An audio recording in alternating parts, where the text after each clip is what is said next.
Hello and welcome to my making a Japanese garden video. My name is Russ of the JapaneseGardenClub.com. I built, as you can see, a small space Zen garden at my home, and you might be able to see that it looks a little bit messy on the upslope there, and that's because I'm about to do phase 2 of the Japanese garden. The Zen area here is actually rocks and white sand. Unfortunately, the wet climate in the United Kingdom where I live, and we seem to have more rain than most, means that that is all being taken out, and I'm replacing it with gravel. You can see 3 stones there that are the islands of the immortals. More about that if you go to my website. I try and keep the camera nice and steady for you. A much more angular rock there. I used to have a smooth one there, but angular rocks that are not sharp-edged make very attractive features. And you can see that I have some more rocks there with some moss growing on them, and in flower at this time of year, crab apples that are common ingredients in Japanese gardens. And what I'm doing is I'm doing a sort of a combination of a Japanese garden area and a Zen garden area. You can see my Buddha statue there. Now I'm going to show you very briefly what's going to happen. You can see that there is a little bush on the left and a shaped bush on the right, and at the back of the shaped bush there is some wood. They're actually railway sleepers that hold in all the land. And to give you an idea, I'll just show you what I've done. Excuse me while I wobble with the camera a little bit. And you can see there that the railway sleepers are there, so you get the idea. So we have a slope here, and you might, if you know anything about Japanese gardens, be thinking, hello, he's got a hill and he's got a water area which is dry water. So I'm going to have a hill and pond garden, but the first stage was the Zen garden, and basically you can watch how I built that, how I designed it, all for free if you go to my YouTube channel, which is youtube.com/zenibo777, and if you become a member of the JapaneseGardenClub.com, you get a lot more information. But anyway, between those 2 bushes is going to be a dry riverbed that is going to flow down and follow that sort of track. The Buddha won't be there, it will actually be to the left of the garden, near the crabapple trees and what have you, but it's going to flow down and actually come down with rocks on the side and shaped small bushes and excuse me, ornamental grasses, and it will come all the way, fan out and meet the Zen garden there. So it's going to kind of take that kind of shape. And how I'm going to construct it is going to be very interesting, and I'm going to show you exactly in my next set of videos how you can do the same. But it really is a beautiful way of having a dry water feature in your garden.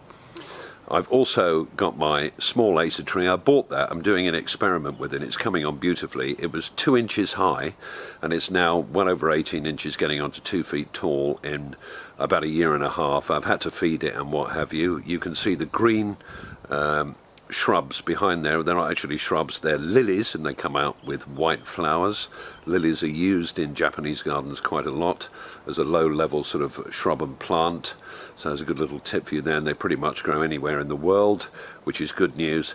So that is what I'm planning to do, and if I can just take you over here, you will see that I have quite a high fence there with ivy. I'm going to leave the ivy where it is because I love greenery. I hate taking it out of a garden. And on that stretch there, stretching about 8 feet from the soil all the way up, I'm going to have bamboo. And it's not going to be bamboo plants in the stricter sense of the word. I'm going to be actually using the canes, large canes that I'm arranging to get from my local supplier, and it will actually give a very oriental sort of back. So you won't be able to see when the garden is done that ivy, which grows like mad, but a wall of bamboo, and then down here there will be, around the crabapple trees and what have you, there will be a different form of gravel to the gravel that I'm going to be using in what is sand now in the Zen garden. Just to let you know, the size of gravel that is perfect for raking is 8 to 10 millimeters. So if you get 8 to 10 millimetre gravel, you'll be doing a good job. So everything else is going to stay. Obviously I've got the trees, I've got other plants, and I'm going to add to it. So down the left hand side of the dry water, you're going to have rocks, ornamental grasses, shaped small bushes like that.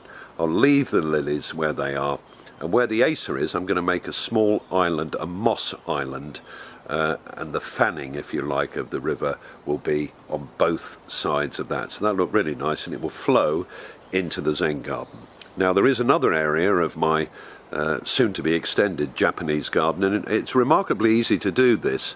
I'm not special at all. I know a lot about them, and obviously I'm quite up on the design and everything, and that's why you're probably watching this video. So if I can teach you and help you to do something similar at your home, then that makes me very, very happy indeed. So what I'm going to do is I'm going to just stop filming now, and then I'm going to take you and show you another very simple area. And it might be a really good idea if you've got a space at the side of your house, at the back of your house, even at the front of your house, where if you're into sort of Zen gardens and rock gardens, I'm going to show you what I'm going to do to finish off my space. It's far less complicated than what I've just explained to you. So I'll be back in just a second when I take you to another part of my garden.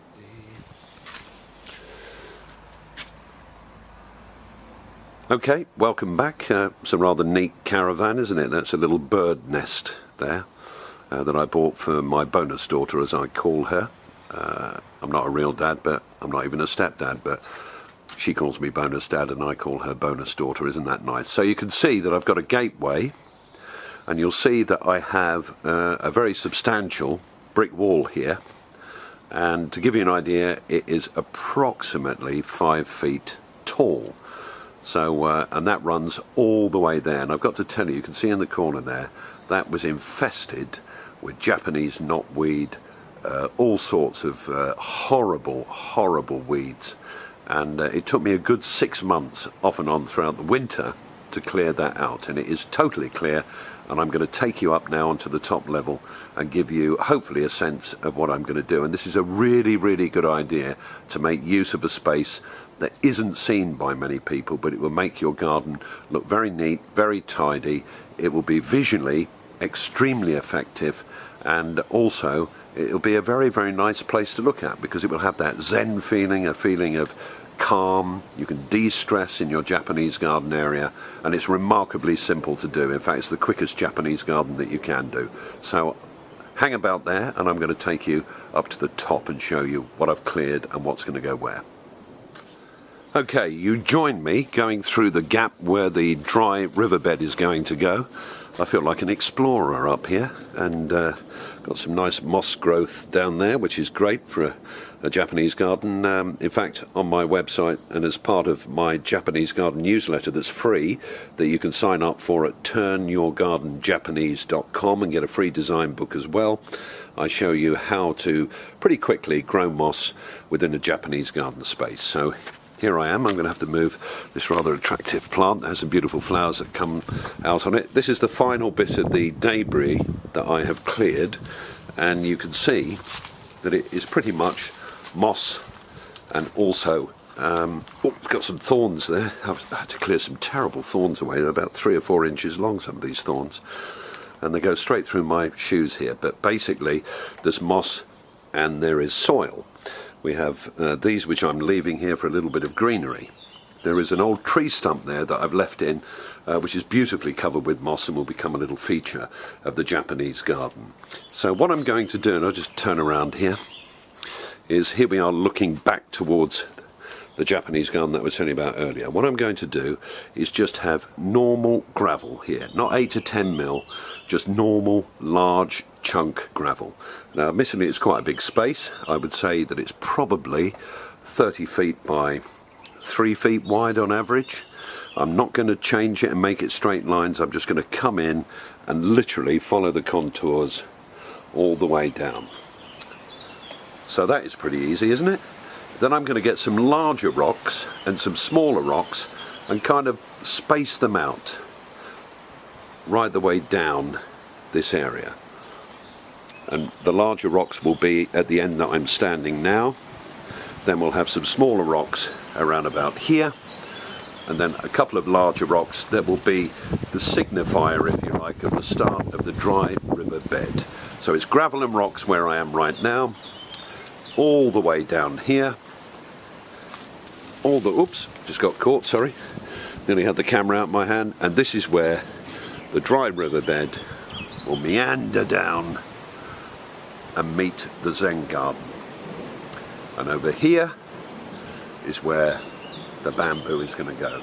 So it's quite a lot of bamboo. I should take out, there's a little tree stump there from an old tree. That will be coming out, and there will be gravel, ornamental grasses, oriental grasses, and maybe one or two other plants there like mugo or something like that, which are low-level shrubs.